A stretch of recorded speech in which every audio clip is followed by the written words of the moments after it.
Maulang hapon mga guys. Parang may naamoy ako hindi maganda. Papakain natin sila ng itlog, tas aalisin natin yung pula. Di totoo yan. Tchanan!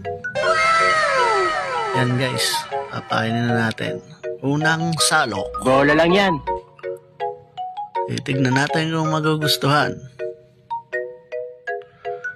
Yun. Kumain sila. Kaya nga ikaw alam kung magaling ang tsamba mo, malakas eh.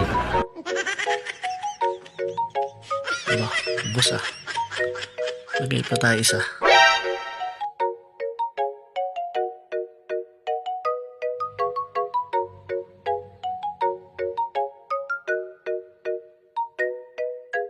Ayos. Solve.